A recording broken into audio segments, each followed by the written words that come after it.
My dear students, hello. I welcome you all in our series of lectures on cybersecurity. Today, we are going to learn about communication basics. In this lecture, we will learn about basic elements of data communication system, history of computer network, various communication protocols, data transmission modes, and different types of networks. Now, what is communication?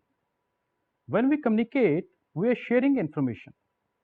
This sharing can be local or remote. Between individuals, local communication usually occurs face to face, while remote communication takes place over distance. The merging of computers and communications has had a profound influence on the way computer systems are organized. The once dominant concept of the computer center as a room with a large computer to which users bring their work for processing is now totally obsolete. The old model of a single computer serving all of the organization's computational needs has been replaced by one in which a large number of separate but interconnected computers do the job. These systems are called computer networks. The term computer network means a collection of autonomous computers interconnected by a single technology. Two computers are said to be interconnected if they are able to exchange information. The connection need not be via a copper wire. Fiber optics, microwaves, infrared, and communication satellites can also be used. Networks come in many sizes, shapes, and forms, as we'll see later. They are usually connected together to make larger networks, with the internet being the most well-known example of a network of networks. There is considerable confusion in the literature between a computer network and a distributed system. The key distinction is that in a distributed system, a collection of independent computers appears to its users as a single coherent system. Usually, it has a single model or paradigm that it presents to the users. Often a layer of software on top of the operating system, called middleware, is responsible for implementing this model. A well-known example of a distributed system is the World Wide Web. It runs on top of the internet and presents a model in which everything looks like a document. The term telecommunication, which includes telephony, telegraphy, and television, means communication at a distance. The word data refers to information presented in whatever form is agreed upon by the parties creating and using the data. Next is history of computer networking and internet. A network is a group of connected communicating devices such as computers and printers. An internet is two or more networks that can communicate with each other. Private individuals as well as various organizations such as government agencies, schools, research facilities, corporations, and libraries in more than 100 countries use the internet. Millions of people are users. Yet, this extraordinary communication system only came into being in 1969. Now let us learn about development and demonstration of early packet switching principles that were used between 1961 to 1972.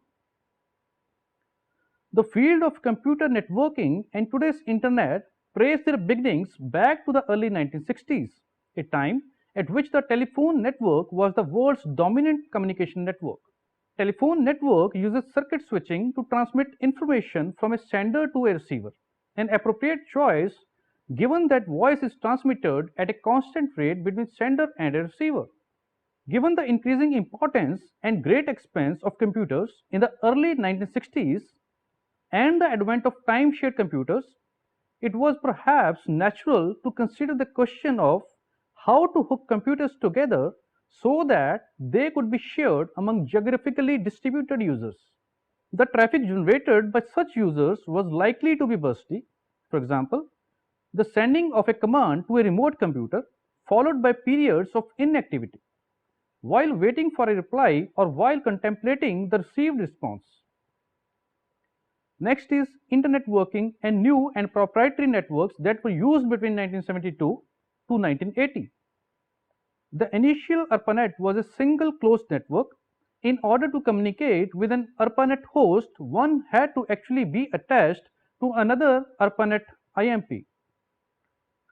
In the early to mid 1970s, additional packet switching networks besides ARPANET came into being. AlohaNet, a satellite network linking together universities on the Hawaiian Islands. The number of networks were beginning to grow. The local area network that operates over a small distance based on Ethernet protocol was used. The architectural principle, so called open network architecture, is the foundation on which today's internet is built. It has certain properties such as number 1, autonomy. A network should be able to operate on its own with no internal changes required for it to be internetworked with other networks. Number 2, best effort service. Internetwork networks should provide best effort end-to-end service.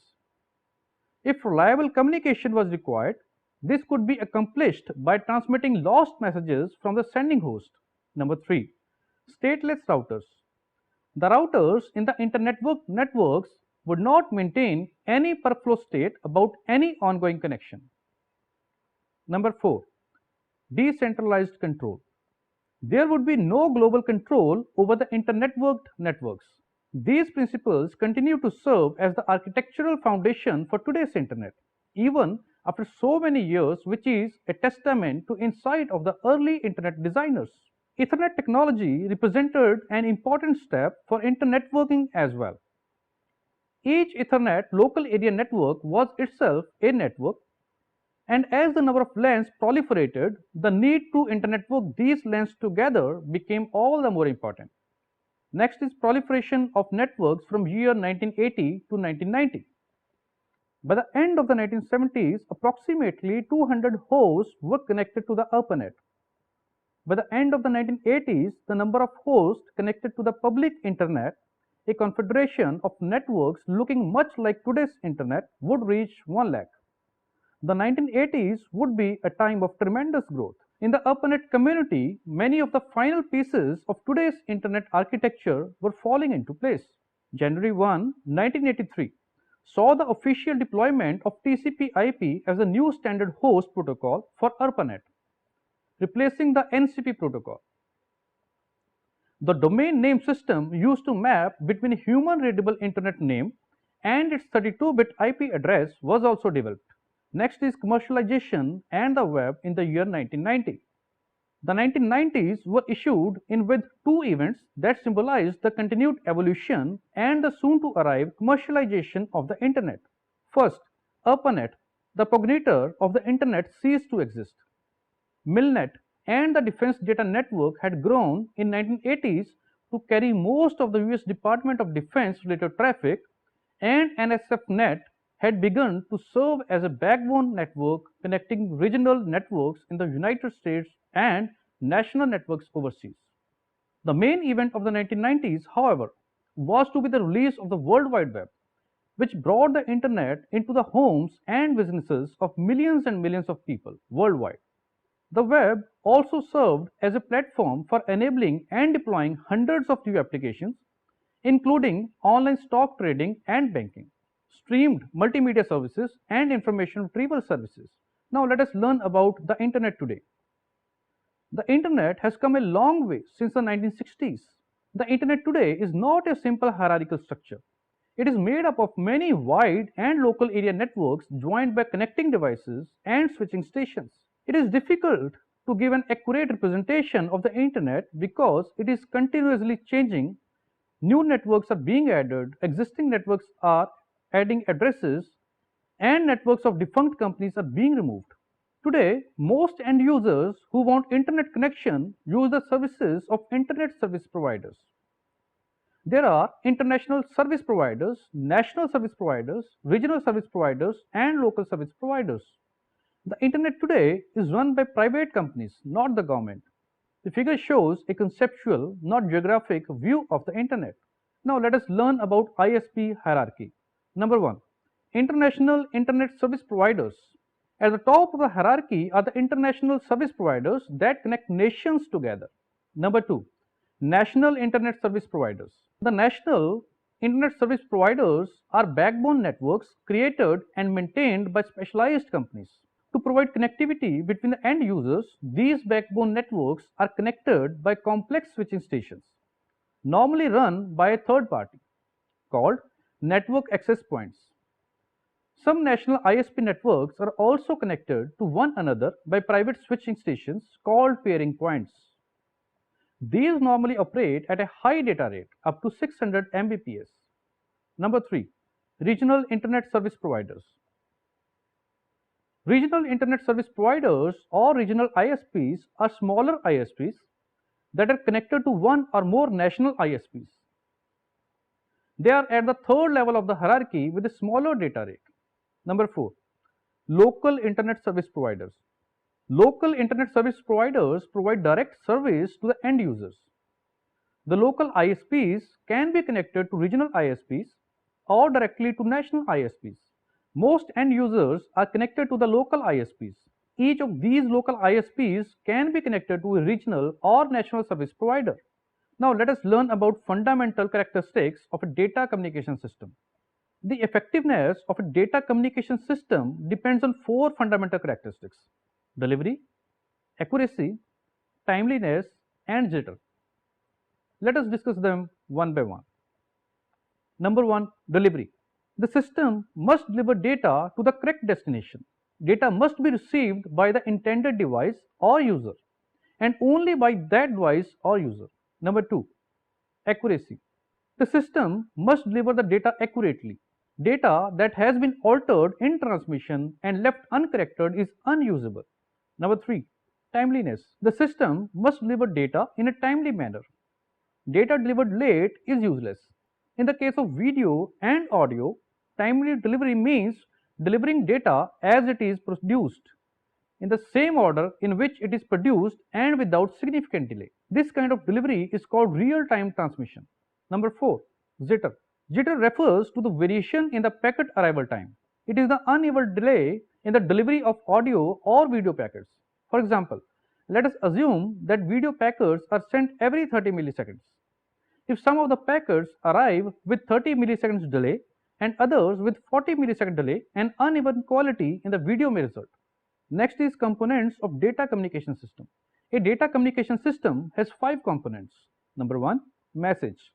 The message is the information to be communicated. Popular forms of information include text, numbers, pictures, audio, and video. Number 2, sender. The sender is the device that sends the data message. It can be a computer, workstation, telephone handset, video camera, and so on. Number 3, receiver. The receiver is the device that receives the message. It can be a computer, workstation, telephone handset, television, and so on. Number 4, transmission medium. The transmission medium is the physical path by which a message travels from sender to receiver. Some examples of transmission media includes twisted pair cables, coaxial cables, fiber optic cables, and radio waves. Number 5, protocol. A protocol is a set of rules that govern data communications. The figure shows various components of communication system. Now let us learn about protocols and standards. In telecommunications, a communication protocol is a system of rules that allow 2 or more entities of a communication system to transmit information via any kind of variation of a physical quantity. These are the rules or standards that define the syntax, semantics, and synchronization of communication and possible error recovery methods. Protocols may be implemented by hardware, software, or a combination of both. Communicating systems use well-defined format for exchanging messages. Each message has an exact meaning intended to elicit a response from a range of possible responses predetermined for that particular situation. The specified behavior is typically independent of how it is to be implemented. Communication protocols have to be agreed upon by all the parties involved. Now, what are the basic requirements of protocols? Messages are sent and received on communication systems to establish communications. Protocols should therefore specify rules governing the transmission. In general, much has to be addressed, such as: number 1, Data formats for data exchange. Digital message bit strings are exchanged. The bit strings are divided in fields, and each field carries information relevant to the protocol. Conceptually, the bit string is divided into two parts called the header area and the data area. The actual message is stored in the data area. So the header area contains the fields with more relevance to the protocol. Number 2. Address formats for data exchange. Addresses are used to identify both the sender and the intended receiver. The addresses are stored in the header area of the bit strings, allowing the receivers to determine whether the bit strings are intended for themselves and should be processed or should be ignored. Number 3. Address mapping. Sometimes protocols need to map addresses of one scheme on addresses of another scheme. For instance, to translate a logical IP address specified by the application to an Ethernet hardware address. This is referred to as address mapping. Number 4. Routing. When systems are not directly connected, intermediary systems along the route to the intended receiver need to forward messages on behalf of the sender. On the internet, the networks are connected using routers. This way of connecting networks is called internetworking. Number 5. Detection of transmission errors is necessary on networks which cannot guarantee error-free operation. Number 6. Acknowledgements of correct reception of packets are required for connection-oriented communication. Acknowledgements are sent from receivers back to their respective senders. Number 7. Flow control is needed when the sender transmits faster than the receiver or intermediate network equipment can process the transmissions. Flow control can be implemented by messaging from receiver to sender. Getting the data across a network is only part of the problem for a protocol. The data received has to be evaluated in the context of the progress of the conversation.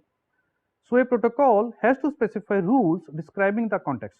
These kinds of rules are set to express the syntax of the communication. Other rules determine whether the data is meaningful for the context in which the exchange takes place.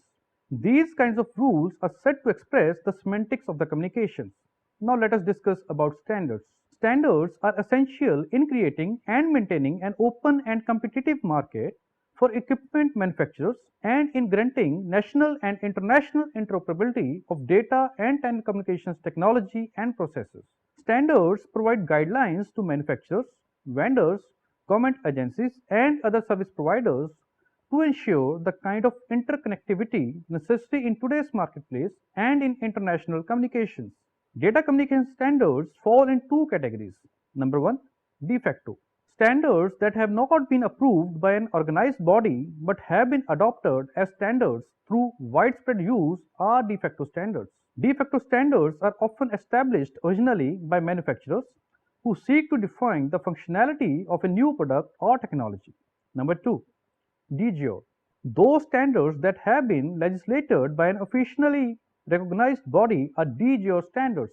Next is what are various standard organizations. Number 1, IEEE, also called Institute of Electrical and Electronics Engineers. IEEE's constitution defines the purposes of the organization as scientific and educational, directed towards the advancement of the theory and practice of electrical, electronics, communications, and computer engineering, as well as computer science, the allied branches of engineering and the related arts and science. Number 2, ANSI standard, also called American National Standards Institute. Though ANSI itself does not develop standards, the institute oversees the development and use of standards by accrediting the procedures of standards developing organizations.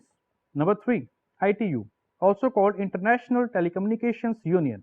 The International Telecommunication Union is the specialized agency of the United Nations which is responsible for information and communication technologies. Number 4, ISO, also called International Organization for Standards. The International Organization for Standardization, widely known as ISO, is an international standard setting body composed of representatives from various national standard organizations. Number 5, EIA, also called Electronic Industries Association. The Electronic Industries Alliance was a standards and trade organization composed as an alliance of trade associations for electronics manufacturers in the United States. Number 6, ETSI, also called European Telecommunications Standards Institute. The European Telecommunication Standards Institute is an independent, non-profit standard organization in the telecommunications industry in Europe with worldwide projection. Number 7. W3C, World Wide Web Consortium. The World Wide Web Consortium is the main international standards organization, abbreviated as WWW or W3. Now let us learn about modes of data transmission. Communication between two devices can be simplex, half duplex, or full duplex. Simplex communication is a communication channel that sends information in one direction only. For example, in TV and radio broadcasting, information flows only from the transmitter side to multiple receivers. A half duplex system provides communication in both directions, but only one direction at a time, not simultaneously. Typically, once a party begins receiving a signal, it must wait for the transmitter to stop transmitting before replying. An example of a half duplex system is a two-party system, such as walkie-talkie, wherein one must use previously designated keyword to indicate the end of transmission and ensure that only one party transmits at a time, because both parties transmit and receive on the same frequency. A full duplex systems, or sometimes called double duplex, allows communication in both directions, and unlike half duplex, allows this to happen simultaneously. Landline telephone networks are full duplex since they allow both callers to speak and be heard at the same time. Various transmission modes are shown in the figure. Last but not the least is types of networks. Number 1. Personal Area Network, also called PAN. A personal area network is a computer network used for data transmission amongst devices such as computers, telephones, tablets, and personal digital assistants. PANs can be used for communication amongst the personal devices called interpersonal communication, or for connecting to a higher level network and the internet, where one master device takes up the role as internet router. It can be wired or wireless. Number 2. Local Area Network. A local area network, also called LAN, is a computer network that interconnects computers within a limited area, such as a residence, school, laboratory, university campus, or office building, and has its network equipment and interconnects locally managed. Ethernet and Wi-Fi are the two most common transmission technologies in use for local area networks. Number 3. Metropolitan Area Network. A metropolitan area network, also called MAN, is a computer network that interconnects users with computer resources in a geographic area or region larger than that covered by even a large local area network, but smaller than the area covered by a wide area network. The term is applied to the interconnection of networks in a city into a single larger network, which may then also offer efficient connection to a wide area network. It is also used to mean the interconnection of several local area networks by bridging them with backbone lines. It is also sometimes referred to as a campus network. Number 4. Wide Area Network. A wide area network, also called WAN, is a telecommunications network or computer network that extends over large geographical distance. Wide area networks are often established with leased telecommunication circuits. Business, education, and government entities use wide area networks to relay data among staff, students, clients, buyers, and suppliers from various geographical locations. In essence, this mode of telecommunication allows a business to effectively carry out its daily functionality regardless of location. The internet may be considered a WAN. So with this, our today's lecture is over. Today, we discussed about data communication system, history of computer network, various communication protocols, data transmission modes, and different types of network. I hope you have understood the concepts. In the next lecture, we will discuss about network types and topologies. Thank you. Have a good day.